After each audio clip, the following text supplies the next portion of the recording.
Bonjour à tous, j'avais envie de faire une petite vidéo aujourd'hui pour vous parler un peu de comment je sens l'illustration ces derniers temps et qu'est-ce que je conseillerais à quelqu'un qui commence l'illustration et ce qu'il faut vraiment savoir à mes yeux pour se lancer dans ce périple. Déjà, quand vous faites l'illustration, il faut avoir en tête une chose, personne ne vous attend nulle part.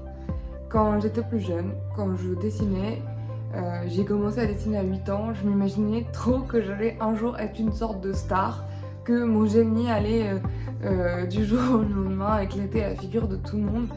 Je ne suis pas un génie et je crois que c'est la chose la plus importante que j'ai compris dans ma vie, c'était que personne ne m'attendait nulle part et que la seule chose que je pouvais faire, c'était agir sur le présent. Agir sur le présent, ça voulait dire produire et ne jamais baisser les bras. C'est vrai que l'illustration a ce défaut-là, c'est que il y a une concurrence de dingue. Vous êtes dans un milieu où tout le monde dit pouvoir dessiner, tout le monde dit pouvoir faire du dessin, même en n'ayant pas forcément fait des études d'art. Je suis pas forcément contre les autodidactes, je trouve qu'il y a des gens qui se débrouillent très bien dans l'autodidactisme. Je pense juste que c'est vrai que les études d'art, c'est quand même un investissement que vous prenez sur plusieurs années à en faire tous les jours. Et ça donne plutôt le gage de l'investissement que la personne est prête à donner dans ce qu'elle fait. Et pour avoir commencé l'illustration à plusieurs moments dans ma vie, je pense que le moment où j'ai compris que j'étais professionnelle, c'est le moment où je galérais plus pour sortir une illu chaque jour, quoi. Et je pense que ce qui m'a le plus aidé finalement pour être plus productive et plus efficace dans mon travail, c'était le jour où j'ai décidé d'en faire vraiment une par jour. L'illustration, ça reste quelque chose de difficile. J'ai beau m'être investi des années et des années à dessiner tous les jours, à en faire une pratique quotidienne, à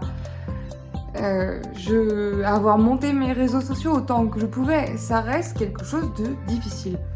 Oui, merci Gaïa. Pourquoi c'est aussi difficile l'illustration? C'est difficile? Non, Gaïa. Et Gaïa qui peut vous parler?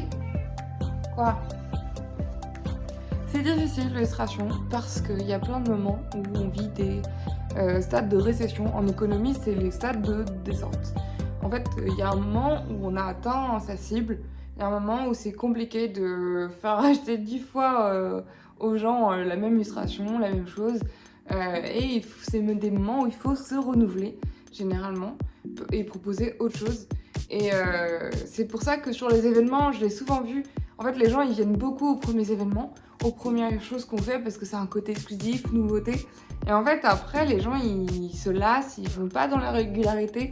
Et c'est vrai que c'est pour ça que beaucoup d'entreprises aussi ont lancé des systèmes d'abonnement et tout ça, parce que ça permet aux entreprises d'avoir une forme de stabilité et de pas du tout dépendre de cette récession-là, qui est un phénomène naturel en économie. Une vidéo de Ectomorph là récemment qui raconte à quel point beaucoup d'illustrateurs survendent un peu la vie d'illustrateur en disant que c'est génial, en montrant une vie assez romantisée, tout ça.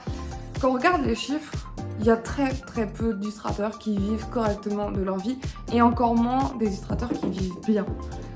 Si vous gagnez juste le SMIC avec votre activité d'illustrateur, vous faites déjà partie des 10% qui vivent bien de l'illustration. C'est quelque chose qui est assez rare. Moi, ma pratique artistique, elle est beaucoup nourrie par le fait de faire plein de choses différentes. Et sur les dernières années, si je devais regarder à peu près le salaire que je me suis tiré, c'est difficile de dire que je me suis forcément tiré un salaire au SMIC parce que c'est très fluctuant. Et les dernières années, j'étais aussi professeur, donc mon salaire de prof permet pas d'avoir une visibilité très claire là-dessus. Mais cette année, par exemple, je suis plus à 1000 € par mois que le SMIC. C'est quelque chose que j'ai adapté dans mon mode de vie où j'essaie de faire peu de dépenses dans ma vie quotidienne. J'essaie de vraiment être investie dans des choses qui semblent importantes. Mais c'est beaucoup de sacrifices aussi. Et je pense que c'est important pour les personnes qui ont envie de faire ce métier-là, qu'elles soient courant que il faut tout le temps mettre de l'argent de côté, il faut tout le temps prévoir demain. Et parce qu'en fait, demain, ça peut arriver que pendant 2-3 mois, on n'ait pas de clients et qu'on se retrouve un peu insécure. Alors, moi, j'ai la chance d'avoir les BD et la boutique. C'est ça qui me permet d'avoir un revenu assez régulier. Cette période de récession, comme je vous disais, je l'ai vue descendre de moitié, je pense vers le mois de juillet. Les premiers mois de la sortie de ma BD, genre je vendais le double de ce que je vends aujourd'hui, et c'est vrai que c'est ça aussi qui m'avait fait me dire bah, j'arrête le boulot de prof, parce que là avec ce que je gagne en tant que... Enfin avec les BD finalement ça peut complètement combler.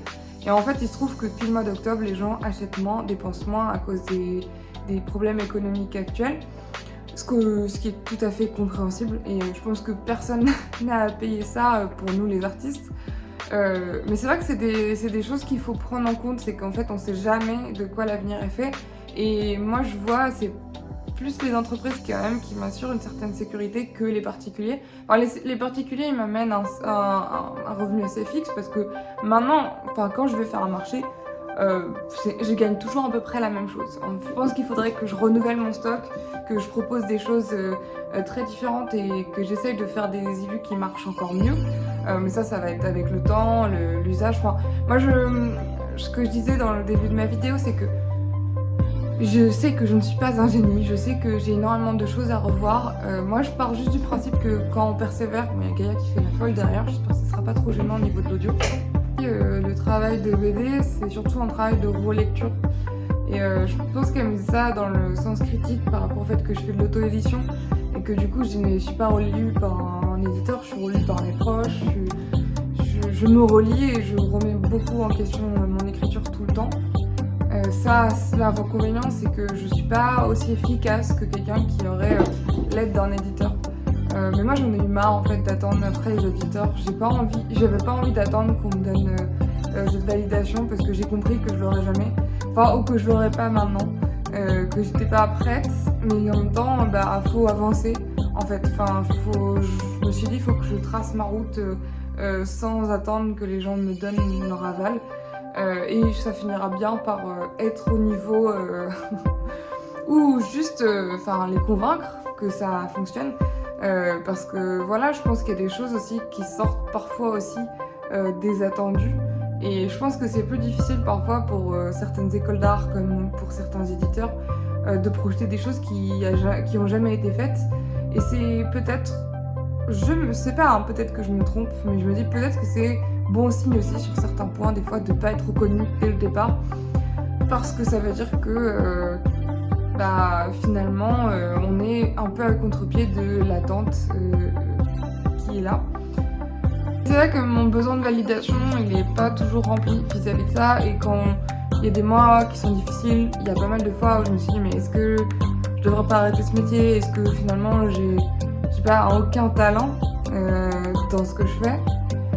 Et pas mal de fois j'ai eu envie d'arrêter. Là encore au début du mois j'ai regardé pour des CDI dans des agences de pub encore, parce que c'est vrai qu'il y a des moments où c'est fatigant et puis on se dit mais franchement pourquoi je m'inflige ça alors que ça se trouve je n'ai pas de talent spécifique.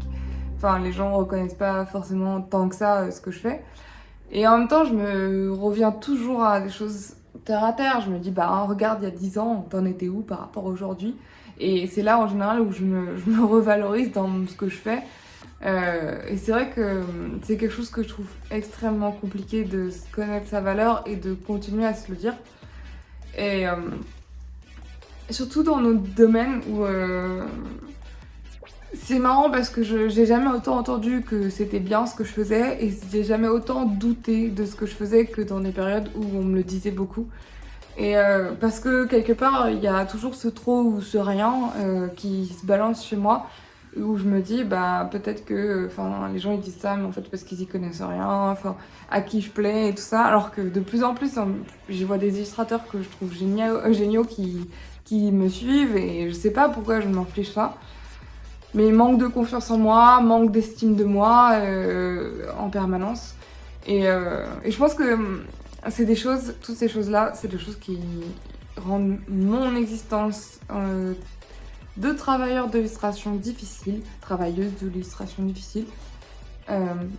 Par moments, j'ai juste envie de dire aux jeunes qui commencent, ayez conscience que ça sera difficile et que vous allez être sur un chemin plein d'embûches. Et c'est pas la peine qu'on vous fasse croire que c'est facile. parce que ce n'est pas facile. Et je n'aimerais pas vendre l'inverse. Je sais que l'année dernière, quand j'avais des étudiants en illustration narrative, je leur disais...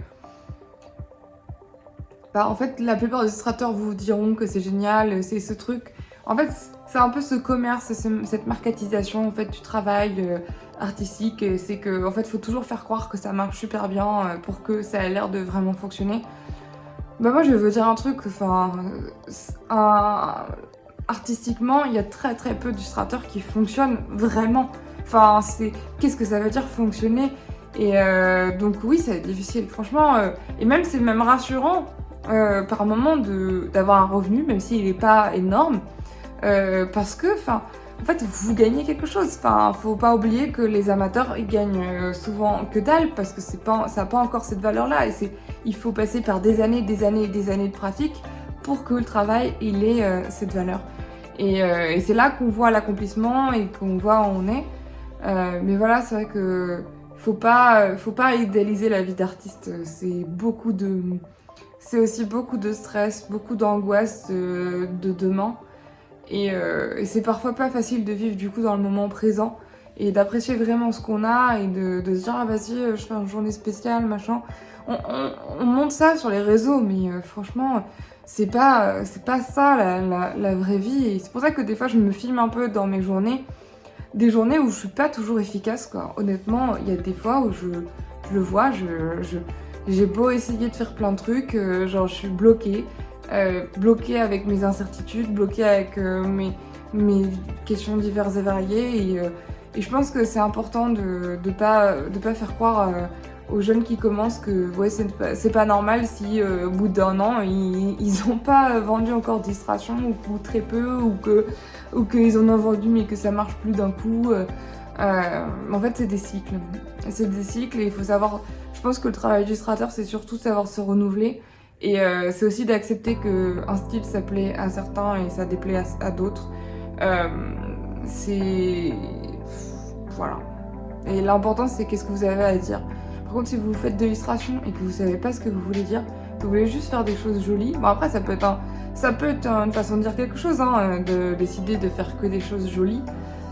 Mais moi j'ai tendance à penser que dans l'esthétisation pure, il y a beaucoup plus de chances pour que votre art vieillisse mal, dans le sens où une illustration qui est démodée, parce qu'elle est plus dans le contexte actuel, ok, mais par contre un récit narratif autour d'une illustration et une histoire en fait qui a été écrite ou pensée, ça vieillira pas parce que c'est les questionnements, sauf si vous faites vraiment de l'actualité politique en illustration, donc ça c'est vraiment le contexte illustratif le plus difficile parce que les gens peuvent pas faire des BD de caricature politique parce que d'une année sur l'autre ça n'est plus valide. Il y en a qui le font, il y en a qui font je crois que les dessinateurs du monde et tout ça ils font des livres à partir de tous les dessins qu'ils ont fait dans l'année ou des choses comme ça.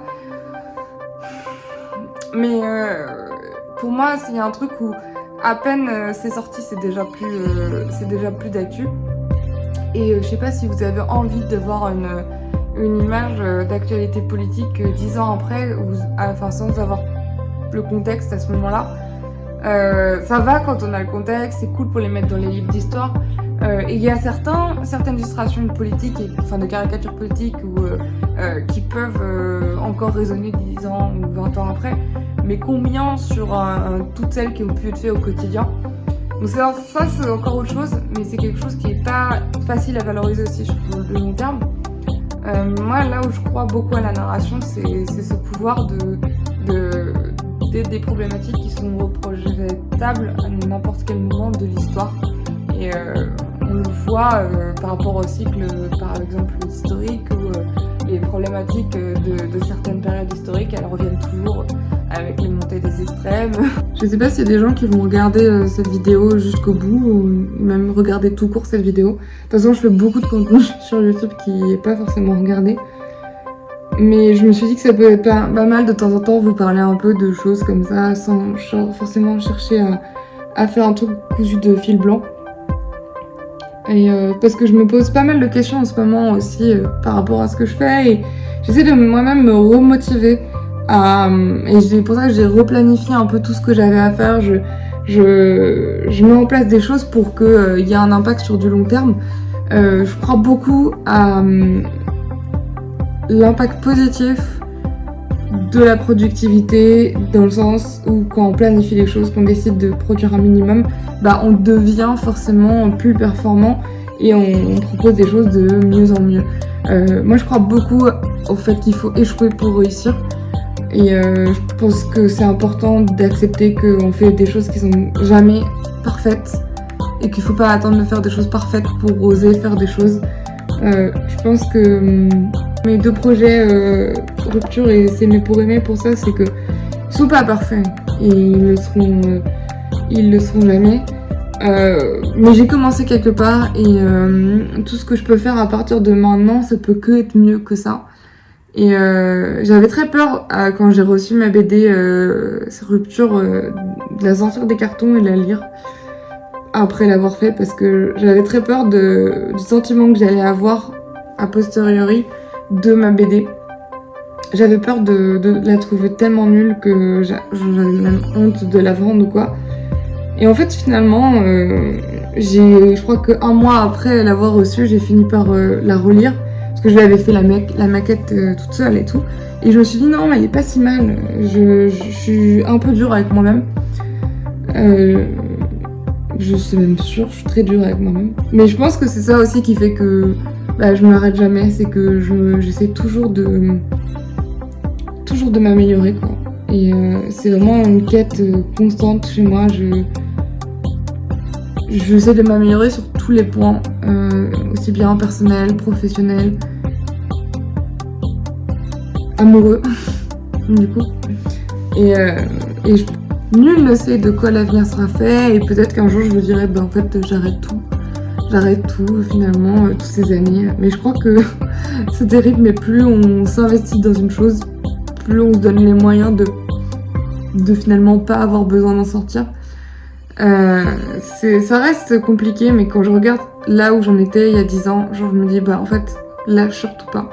Lâche surtout pas, parce qu'en fait, ça augmente petit à petit, lentement. Bien sûr, il y a des récessions, bien sûr, il y a des moments où c'est plus difficile que d'autres. Mais bats-toi. Et j'essaie de me voir un peu comme une sorte d'athlète de l'illustration. Je me dis, en fait, faut que tu sois dans un mood presque sportif, genre tu fasses attention à ta santé, que tu fasses attention à ton moral, que tu respires bien, que tu sois toujours au maximum le plus calme possible, que tu essayes d'avoir des rentrées d'argent régulières qui te permettent de pas stresser non plus trop sur la thune. Et ça ira. Voilà. Et j'ai beaucoup parlé, mais je pense que c'est un peu ce qui compte. Genre, moi je me dis, forcément, avec de l'acharnement, il y a forcément un moment où ça donnera quelque chose. Et je suis pas toute seule pour faire tout ça. J'ai des personnes pour m'accompagner, pour m'aider à trouver des leviers pour faire monter davantage encore le projet. Et c'est la chance que j'ai et dont je dois profiter. Les personnes qui regardaient jusqu'au bout, c'était un peu une vidéo fourre-tout que j'ai fait un peu de manière spontanée, parce que j'avais envie de créer un peu ce rapport-là, un peu direct, parce que j'ai pas publié pendant un mois, parce que j'étais trop en overthink de qu'est-ce que j'ai à dire, est-ce que c'est vraiment intéressant, il faut peut-être que je me maquille avant de me mettre devant la caméra, tout ça, machin. Il y a un moment, juste down. Là, vous voyez, derrière moi, il y a encore mon appareil à raclette de samedi. Faut que je range mon appart, mais j'avais envie de laisser un peu le flux de mes idées venir comme ça, et de pas trop penser pour une fois, et juste vous délivrer un message simple de ce que je pense et la façon dont je vois les choses dans l'avenir. Voilà, merci et à très vite.